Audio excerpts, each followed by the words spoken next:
And we are live. You already know who it is. My name is Mike Kyle, aka the Fantasy Vulture. I have over a decade worth of fantasy football experience, and I've continuously competed for fantasy championships over the course of the past 6 seasons. Let's make it 7 in 2020, but enough of me. I'm here for you. On today's episode of the FB Show, we are going to continue our Week 1 game recaps, breaking down every single Week 1 game, all through the lens of fantasy football. Today, we're going to be covering the New York Jets versus the Buffalo Bills, which a game that went how I expected it to go, as I stated in my game preview video. If you missed that, I would say go watch that, but you already know how the game ended out and how that game turned out to be, so I don't really see the point. But what you can do, though, if you want, you can smash that subscribe button so that you never miss a video from me, power running back style, or you can also hit that like button down below like an open receiver downfield, Patrick Mahomes style, to show your support for this video and for the channel. And last but not least, if you want to go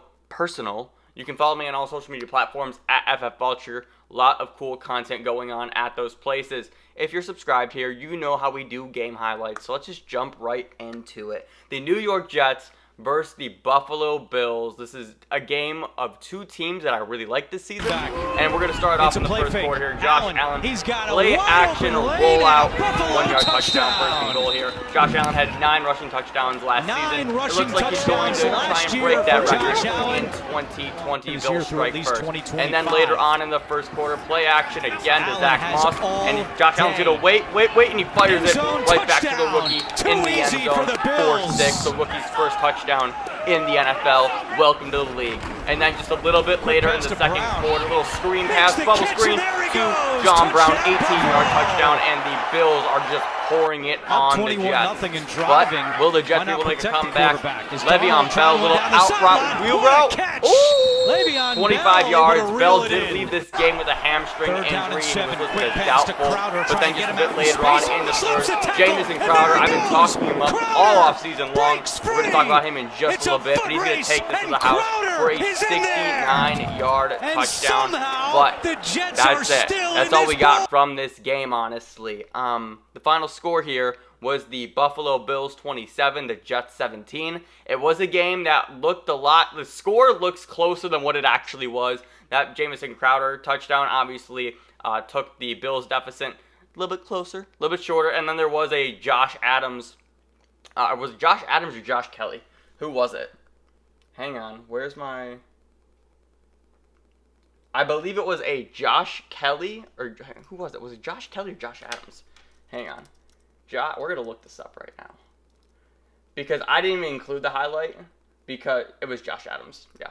So Josh Adams did score a touchdown. I don't think he's fantasy relevant, so I'm like, we're going to skip it. Didn't really matter. It just made the score look closer than what it actually was. So for this game in particular, there are a few things that I really want to highlight here. And the first being Josh Allen absolutely balled out. And what I mean by that is Josh Allen had 46 pass attempts this game, 33 completions, 312 yards, 2 touchdowns, 14 carries for 57 yards, and he had a rushing score, but he also had 2 fumbles. That's kind of the Josh Allen experience in a way. You're going to get that rushing upside, but you're also going to have a little bit of a fumbling issue as well. Josh Allen balled out. If you listen to the live stream from earlier on Sunday, I said Josh Allen was my smash play of the week. So shout the fuck out to you, Josh Allen, for coming through for me in that way.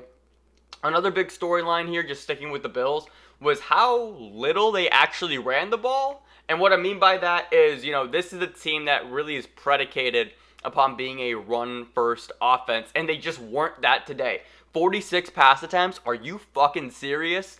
So I think this is going to be a good sign for this team going forward. Not exactly in the way of, they're just gonna run and gun now, just gunsling it, which Josh Allen has the arm to do. I just don't know if he has the talent to pull that off. But if they do have a more balanced attack,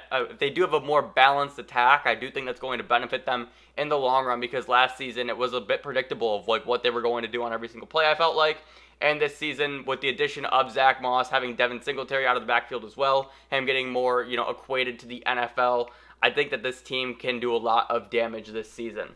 But going back to that point, though, like Zack Moss, the rookie, had 9 carries for 11 yards. He had 4 targets, 3 receptions, and 16 yards, and that touchdown that we saw. Devin Singletary also had 9 carries for 30 yards. He had 7 targets, 5 receptions, and 23 yards. I know I'm looking over here. It's because I got my stats over here. Instead of having the nice little box score that I did for some other videos. That took too long. I'm going to try and find a way to streamline that process for week 2. But then just talk about the receiving game here. And this is the big reason why I do think that they are going to go. This is the big reason why I think that they are going to look for that balanced attack. And if it does skew pass heavy, it really wouldn't surprise me. John Brown, 10 targets, 6 receptions, 70 yards, and that touchdown that we saw. Stefon Diggs, 9 targets, 8 receptions for 86 yards. He was pretty good for you. 12.6 points at half PPR. Cole Beasley also had 7 targets, 4 receptions for 57 yards. And it was just a really good day for the Buffalo Bills. That was one thing that I really expected for them. I took the Bills in my pick'em pool. So shout out to you, Buffalo. I really appreciate you coming through. But let's talk Jets now, unfortunately. Sam Darnold looked, woo! I don't know whose career currently is going to turn out worse. Sam Darnold or Baker Mayfield. Because both of these guys are just in terrible positions. And I feel like the answer here, like you have to say Baker's been worse because Baker has had a better supporting cast than Darnold. But, oh my God, can the Jets do anything to help him? They bring in Leveon Bell, who had 6 carries for 14 yards, 2 targets, 2 receptions for 32. So Bell did nothing for you, an absolute bust game. And like I said, he did leave the game with a hamstring injury. Sam Darnold, his stat line, he had 35 attempts, 22 completions, 215 yards, 1 touchdown, and 1 interception. We're going to skip Frank Gore. He's irrelevant. And then in the passing game, Jay Crowder, to me, this is the biggest thing. I was talking about Jay Crowder all off-season long. I was telling everybody I knew you need to get him. He's going to be free in your drafts, and you need to do whatever you can because he's going to be such a safe option week in and week out. And what do I mean by that, right? Well, Jamison Crowder had 13 targets again. Last season, he pretty much averaged 11 or 12 targets every single game. He had 7 catches, 115 yards, and the touchdown. Let's just take away the touchdown. Congrats. So we take away the touchdown. He still finishes in half-point PPR with, let's do math here real quick, with 14 points. Not bad, right? But then we're going to throw in that touchdown, and he all of a sudden goes up to 21. Jamison Crowder is literally the only true receiving option that I'm willing to start week in and week out from this team, and I don't think it's even close. Brashad Perryman had 5 targets, 3 receptions for 17 yards. He did nothing. Chris Hogan did nothing. Denzel Mims missed this game, the rookie out of Baylor with a hamstring injury.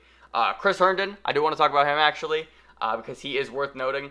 Chris Herndon had 7 targets, 6 receptions, 37 yards, and a fumble. The fumble obviously is going to kill him in that way. But Herndon, again, also being targeted. That was something that we knew coming into his rookie season, or coming out of his rookie season, should I say. We were all expecting the breakout. Then we saw what happened to him last year between the injuries and being in the doghouse with Adam Gase. So Chris Herndon and Jamison Crowder. Everybody else, I'm giving major pause to. I also don't really know how many other Jets players you're considering starting week in and week out in that way. With Leveon Bell, I felt like that the hate went too far on him this offseason. He was being drafted sometimes in that 7th round, which is just absurd for so many different reasons. This is the guy who was going to touch the ball 230 times this season. And I felt like with that kind of volume and the positive regression he was going to face, he only got in the end zone twice last season, he was going to take a step forward with this team. But coming off of the hamstring injury now, I guess, what do you do with this Jets backfield? I personally loved LaMichael Pirine coming out of college, running back out of Florida, who they drafted, I believe, in the 4th round. I really liked his tape when I was scouting him for Dynasty, but he didn't even see the field today. I think he was a healthy scratch. Frank Gore only had 6 carries for 24 yards, and I just, This Jets backfield is not going to be pretty, which just means fire up Jamison Crowder in the best way possible. That just means fire up Jamison Crowder week in and week out until further notice. Brashad Perryman, you're not going to start him anytime soon. And then Chris Herndon, if he's your tight end, you're going to start him. Maybe consider picking him up off the waiver wire if you had Blake Jarwin, who unfortunately, looks like tore his ACL in Sunday night's game. I'll talk about him during my Sunday night preview if you want to catch that recap. But I think that's it for this game. Do I have any other notes here? I want to go back to Buffalo real quick and talk about Zack Moss versus Devin Singletary. Zack Moss had 18. Zack Moss played 18 snaps, and he was actually one of the leading rookies in snap count. I actually just retweeted that just a bit ago. Let me pull that back up. So snap counts week 1. I lied. 18. I was thinking of Antonio Gibson when I said 18. Zack Moss was second in rookies in snap counts. Clyde Edwards-Helaire had 45. Zack Moss had 35. James Robinson from Jacksonville had 31. DeAndre Swift had 30. Cam Akers 24. J.K. Dobbins 23. Jonathan Taylor 23. Antonio Gibson 18. Josh Kelly 17. J.J. Taylor 9. And A.J. Dillon 5. So that was from the running back position. What that tells me is this team is so confident in Zack Moss, and I really felt like we saw that with not only the touchdown that he had, but also just how they were using him. It really felt like he was being utilized in every single area of the field, and that makes me so happy as a Zack Moss truther. I've said this before. Zack Moss, I believe, was my number 13th rookie overall coming out of this draft class, so I was really high on him coming out. And my God, it looks like that they are going to use him as a feature role in this offense, and my dynasty team personally loves that. All right, that's going to do it for this Jets-Bills preview. Thank you so much for watching. If you enjoyed, be sure to hit that like button down below. Like an open receiver downfield, whoever your favorite quarterback is, just use them whenever I say these things. And also smash that subscribe button, power running back style. I think I want to start setting subscriber goals. I don't know how I want to actually kind of divide it up by segment of the NFL season. So maybe like by the end of week 2, I want to hit X number, and by the end of week 4, a different number. We'll see how this goes. I don't really know. And once again, you can follow me on all social media platforms at FFVulture. That's Instagram, TikTok, and Twitter. Feel free to shoot me any DMs over there for any start-sit questions you have, trade advice, waiver wire pickups, whatever the case may be. I will be sure to get back to you. The interactions that I've had on those platforms have been a whole lot of fun. That'll do it for me. Remember, people come and go, but fantasy championships are forever. I will see you in the next game recap. Later.